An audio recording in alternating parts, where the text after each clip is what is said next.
एक जगह पर लिखा मधु, मांस और मद्य। मद्य मतलब शराब, मांस मतलब समझते हैं, और मधु मतलब शहद। एक एक बूंद में अनंत करोड़ जीव होते हैं। जो मधु, मांस अथवा मद्य तीनों को छूता भी है, खाना तो दूर की बात, अनंत करोड़ जीवों का घातक नियम से नरक जाता है, ऐसा लिखा है। महाराज जी, मधु क्या कहलाता है? शहद को मधु कहते हैं। एक स्थान पर एक गाथा लिखी, जिस व्यक्ति ने शहद के लिए मधु के छत्ते को तोड़ा, उस व्यक्ति ने 7 गांव को उजाड़ दिया, जला दिया। ऐसा गाथा लिखी 2000 वर्ष पुरानी, केवल ज्ञानी के मुख से निकली वही की वही बात हमने आपके सामने रख दी। इतना दोष? हाँ, छूने मात्र से अनंत जीव मर जाते हैं। अनंत कैसे होते होंगे? तो बताया, एक कोरोना का वायरस एक नोक में अनंत होते हैं, असंख्यात होते हैं, तो वहां क्यों नहीं हो सकते? 7 गांव का क्यों लगता है? 7 गांव में जितने जीव रहते हैं उतने एक छत्ते में रहते हैं। आपने सबके घर को बर्बाद कर दिया। कभी गलती से भी अपने बच्चों को शहद, मधु और मांस मत खिलाना, गलती नहीं करना। एक और बात बहुत बड़ी फितूरी लोगों के दिमाग में चढ़ी है, वो क्या? महाराज जी, जो दूध है वो उसी के अंतर्गत आता है, क्योंकि वो पार्ट ऑफ एनिमल उसका है। ये भी गलत है। अगर ये गलत नहीं होता तो शेष जो 23 तीर्थंकर हैं उन्होंने क्षीरान्न से अपने आहार की पालन, आदिनाथ भगवान ने की कैसे?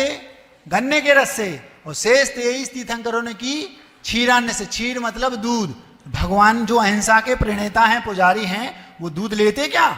यदि वो उस श्रेणी में आता तो उन लोगों की तीन कारण देते हैं। बोले महाराज, जैसा माँ का दूध माँ के बच्चे के लिए ही है, ऐसा गाय का दूध केवल गाय के बच्चे के लिए है, आपके लिए नहीं। माँ का दूध केवल उतना होता है जितना बच्चे की आवश्यकता होती है, लेकिन गाय का दूध 15 लीटर भी निकलता, 20 भी निकलता, 25 भी निकलता, 30 भी निकलता। और तो विदेशों में नए नए तरीकों से 60-60, 70-70 लीटर एक बार में एक गाय से निकालते हैं, वो अलग बात है। तो बच्चा इतना पिएगा का? इसी से सिद्ध होता है कि ऐसा नहीं है। दूसरी बात, वो एक दूसरा उत्तर देते हैं, महाराज वो जब उसको निचोड़ते हैं दूध को तो मशीनों के द्वारा निकाला जाता है, उससे कभी कभी मशीनों के पास सेंस तो होता नहीं, ज्यादा दबा दिया, दूध समाप्त हो गया तो कभी कभी रक्त आ जाता है। ये बात मानते हैं कि यदि ऐसे तरीके से निकाला जा रहा है, उसमें रक्त के कण आ गए तो वो फिर उस श्रेणी में आ सकता है कथनचित। लेकिन जो भारतीय पद्धति से जो ग्वाले हाथों से निचोड़ के निकालते थे, वो कभी भी वो अभक्ष की श्रेणी में, मांस की श्रेणी में नहीं आता। और एक तीसरी बात, आप लोगों ने देखा होगा, वृक्ष से आप फल मत तोड़ो, अपने आप छोड़ देगा वो।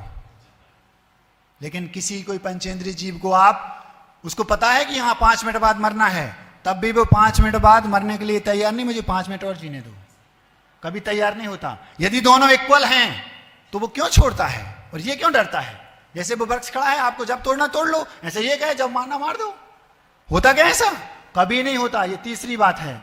वो हमेशा, एक राजा थे, ध्यान से सुनना, अच्छी बात है। एक राजा थे, राजा अपने जीवन से बहुत प्रेम करते थे। धीरे धीरे पता चला तो वो राजा ये चाहते थे कि मैं किसी ज्योतिषी से अपने जीवन को पूछ लूं, पता कर लूं कि मेरी लाइफ कितनी है। तो एक ज्योतिषी आए, ज्योतिषी ने कहा कि महाराज आपको अगले 20-25 दिनों में मरना है, डेट बता दी, इस डेट को आपको मरना है। राजा ने कहा महाराज ज्योतिषी जी ये तो बता दो, मैं मनुष्य बनूंगा मर के, कि त्रियंच बनूंगा, कि देव बनूंगा, कि नारकी बनूंगा? बोले आपको त्रियंच बनना है। मुझे त्रियंच बनना है? त्रियंच मतलब पशु पक्षी और ये 2 इंद्रिय 3 जायभूत। तो कहां बनूंगा? उसने कहा आप अपने जो, आपका जो पाखाना है, पाखाना समझते हो, समझ गए ना? तो वहां पर जो विष्टा है, मल, उसमें आप कीड़े बनोगे। तो कब बनूंगा, क्या बनूंगा, सारी डेट, तिथि, समय उसने लिख लिया, पूछ लिया।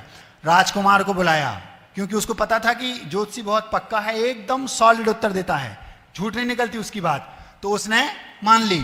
अब वो राजकुमार को बुलाया, सुनो आज से ठीक इतने दिन बाद मेरा मरण होगा, तुरंत मरण के बाद मैं वहां जाऊंगा, उस अपने ही विष्टा में कीड़ा बनूंगा, तुम डंडे से जाना और मुझे मार देना। तो ठीक है, दुख भी हुआ उसको कि पिताजी मर जाएंगे राजा, लेकिन सुख खुश इस बात की हुई कि अब राजगद्दी तो अपने को मिलनी है। राजकुमार था, कोई बात नहीं। ये संसार का यही हाल है ना। आप सोचो कि वो दुखी होता, दुखी नहीं होता, उसको पता है कि पिताजी का सब कुछ अपना ही तो है। राजा चले जाएंगे तो राजकुमार मैं हूं, मुझे ही तो राजा बनना है, कोई बात नहीं, ज्यादा दुख की बात नहीं है। अब जब वो समय आ गया, उस दिन वो वहां गया, डंडा लेके, अच्छे मोटे फन का डंडा था ताकि उसको रख के कुचल दूंगा। वो कीड़ा वहां उसी स्थान पर था जो राजा का जीव था। जैसे ही वो बाहर आता, ये डंडा दिखाता और वो खट से घुस जाता उसी में। कोई भी जीव मरना नहीं चाहता। जो ये खाते हैं, जो शाकाहारी नहीं हैं, वो किसी भी जीव को जो कहे हाँ मैं स्वीकार है मुझे और आप मुझे, है कोई ऐसा जीव? आप देखना जब किसी को कत्लेआम किया जाता है उसका, ऐसा तड़पता है वो, कितनी हिंसा होती है। आप सोचो तो, किसी वृक्ष के सामने आप जाओ, ऐसा होता क्या? नहीं तोड़ोगे तो वो छोड़ देगा। गाय के बारे में लिखा है, यदि गाय के थन को सही, दूध को सही समय पर दुहा नहीं तो वो तड़पती है, और यदि और ज्यादा समय हो गया तो उसका प्राणांत भी हो जाता है। कैसे? आप अपने ऊपर घटा लो, आपको लघु शंका आई, जोर से आ गई और जोर से आ गई, कोई उपाय नहीं है। अगर आप रोकोगे तो प्राणांत हो जाएगा, ध्यान रखना। आयुर्वेद में लिखा है, दीर्घ शंका अगर आपको आई, अगर आपने रोका नहीं, रोक लिया, एक सीमा तक तो आप रोक सकते हो, उसके बाद अगर आप रोकोगे प्राणांत हो जाएगा। ऐसा आयुर्वेद के ग्रंथों में लिखा। आप इसको महसूस भी करते हैं, आपने देखा भी होगा, ये प्रैक्टिकली आपने इसको अनुभव किया होगा, ऐसा है। तो यही हाल उस गाय का है। इसलिए दूध किसी भी अपेक्षा से उस श्रेणी में नहीं आता। वो तो देना चाहती है, हमारे तीर्थंकरों ने लिया। दोनों बातें स्पष्ट हो गई। एक और बात, एक बहुत बड़ी विडंबना है लोगों की। वो क्या बोलते हैं, महाराज यदि जो छोटा जीव है, जैसे चूहे को बिल्ली खाती, बिल्ली को कुत्ता खाता, कुत्ते को मनुष्य, ऐसा ऐसा अपना अपना, बोले यदि ये नहीं खाएंगे एक दूसरे को, या मनुष्य इनको नहीं खाएंगे तो प्रकृति का संतुलन बिगड़ जाएगा। ऐसी ऐसी बुद्धि लोग चलाने लगे हैं। जबकि जैन दर्शन में, जैन शास्त्रों में लिखा है, यदि प्रकृति को सर्वाधिक संतुलित रखना है तो पशु पक्षियों का रहना अनिवार्य है। आप सोचो क्या कहा जा रहा है। पहले हर घर में गाय हुआ करती थी। आप लोगों को हंसी मजाक लगता है, गाय आपको पालती थी, आप गाय को नहीं पालते थे। आपको पता होना चाहिए, अभी अभी अमेरिका की रिपोर्ट आई है, उसमें लिखा है गाय के गले पर हाथ फेरने से, जो किसान दिन में 20 बार फेरता था, कैंसर का रोग ठीक हो जाता है। सोचो आप, और आप उसको कह रहे हो कि ये गंदगी है, इसको हटाओ। कितनी निंदनीय बात है। एक रास्ते में हम लोगों को बिहार करते करते एक आश्रम मिला, बापोली धाम। वहां पर वो एसी लगाए थे, गाय की गौशाला में थे। गिर गाय की उत्तम नस्ल की कई गौशाला थी, गौशाला में गायें, और उसमें वो उनको रखते थे। बोले 20-25 ऐसे असाध्य रोग हैं, यदि उस रोगी को गाय की गौशाला में केवल बैठा दिया जाए 2 घंटे सुबह 2 घंटे शाम, तो बेअसाध्य रोग दूर हो जाते हैं। ऐसा उसमें लिखा, आप देख लेना कभी आपको याद हो। ये कितनी बड़ी बात है। और आज कहा जा रहा है कि ये गंदगी का कारण है। पशु पक्षियों से पहले ये जाना जाता था कि मौसम, पानी कितना गिरेगा, ये जाना जाता था कि बरसात कितनी लेट होगी, ये जाना जाता था पहले के जमाने में कि इस साल फसल कैसी आएगी, केवल पशु पक्षियों की आवाज से। ये जाना जाता था कि इस साल अकाल पड़ना है, पशु पक्षियों से। ये जाना जाता था कि फसल की उपज कितने गुनी होगी, ये केवल पशु पक्षियों के माध्यम से जाना जाता था। पूरा प्रकृति का संतुलन बनता था तो पशु पक्षियों से, और आज उल्टा कहा जा रहा है कि संतुलन बिगड़े। एक और नई बात, महाराज 5 किलो मांस को किसी जीव में तैयार करना है, 50 किलो अनाज लगता है। ये वैज्ञानिकों ने सिद्ध किया। क्या कहा? किसी जीव को मोटा करना है खिला के पिला के, उसके अंदर 5 किलो की वजन बढ़ जाए, चर्बी, तो 5 किलो बजाने के लिए 50 किलो अनाज खिलाना पड़ेगा उसको। और आप कह रहे हो कि पशु पक्षी रहेंगे तो अनाज खिलाना पड़ेगा, अनाज खिलाना पड़ेगा तो संतुलन बिगड़ जाएगा। लोगों को खाने के लिए क्या मिलेगा?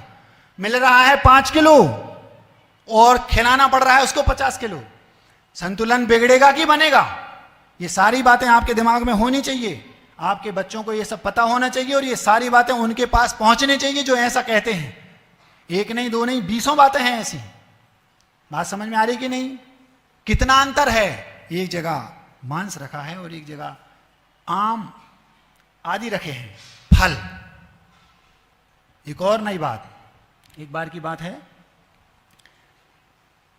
किसी भी सब्जी को, लौकी हो चाहे टमाटर हो चाहे गिलकी हो चाहे ये हो, इसको उगाने वाला, इसको तोड़ने वाला, इसके वृक्षों की जो खेती करता है वो करने वाला, उसके भाव क्या होते हैं आप जरा सोचो। क्योंकि हिंसा शरीर से कम होती है, हाथों से पैरों से कम होती है, सर्वाधिक हिंसा होती है भावों से।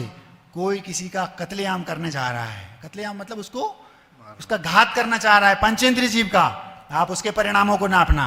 और कोई एक वृक्ष से आम तोड़ रहा है, ककड़ी तोड़ रहा है, अनार तोड़ रहा है, नींबू तोड़ रहा है, उसके भाव देखो। उसके भाव ये रहते हैं, भैया अभी ये थोड़ा कच्चा है, इसको अपन बाद में तोड़ेंगे, वो पक गया है उसको तोड़ेंगे। कितना अंतर है भावों में। ये बात अलग है कि तोड़ पाए ना तोड़ पाए, वो अलग बात है, लेकिन उसके भाव कितने पवित्र होते हैं। यदि ऐसा नहीं होता तो आदिनाथ भगवान खेती करो ऐसी शिक्षा क्यों देते? असी मसी कृषि विद्या वाणिज्य शिल्प, ये 6 शिक्षा आदिनाथ भगवान ने युग के आदि में दी। उन्होंने ये क्यों नहीं कहा कि पशुओं को इनकी चर्बी बढ़ाओ और इनका सेवन करो? अहिंसा की बात की ना, तो अहिंसा में फिर खेती करो ऐसा क्यों कहा? विचार करने वाली बात है। फिर वो फसल काटेगा तो इतने जीवों को नष्ट कर रहा है। ये फितूरी लोगों के दिमाग से हटानी होगी। महान अंतर है, महान अंतर सामने भी दिख रहा है और भावात्मक भी। भावात्मक इतना अंतर है, किसी पंचेंद्रिय जीव को आप मारने के भाव बस कर लो, कितना तीव्र पाप कर्म का संचय करेगा वो जीव। आप सोचो, कोई भी 1 इंद्रिय 2 इंद्रिय जीव है वो मरकर नरक नहीं जाता। कम से कम संगी पंचेंद्रिय होना आवश्यक है। पहले नरक की एक व्यवस्था अलग है कि वहां असंगी जा सकता है बस। पंडित जी, स्वर्ग का भी यही हाल है। तीव्रतम पाप और तीव्रतम पुण्य ये संगी पना पंचेंद्रिय जीव ही कर सकता है, वही स्वर्ग जाएगा, वही नरक जाएगा। असंगी केवल ज्योतिष को छोड़ के 2 में जाता है, भवनित्रिक में भी, देवों में, और नरकों में पहले नरक तक जाता बस, वो भी बहुत रेयर। सारे जो पाप हैं जो मन से होते हैं वो संकेंद्रीय पंचेंद्रिय जीव ही करता है, ये नियम है। ऐसी इतनी सारी बातें हैं, 50 बिंदु हैं जिससे आप स्पष्ट सिद्ध कर सकते हैं कि वनस्पति अलग वस्तु है और जो मांस है वो एकदम अलग वस्तु है। अब आपको ये समझना है और इस बात को अपने दिमाग में बैठाना है। बात थोड़ी कठिन थी, हो सकता है समझ में ना आई हो, आ गई हो तो ठीक, नहीं आई हो तो अपने बच्चों को ये इतना, जो 2-3 बिंदु हैं कि मांस संज्ञा 2 इंद्रिय से शुरू होती है और 1 इंद्रिय पना प्रासुक होते ही इसका नष्ट हो जाता है, लेकिन उसका कभी नहीं होता। तीसरी चीज, उसको छूने से भी अनंत जीवों की हिंसा होती है, जबकि वनस्पति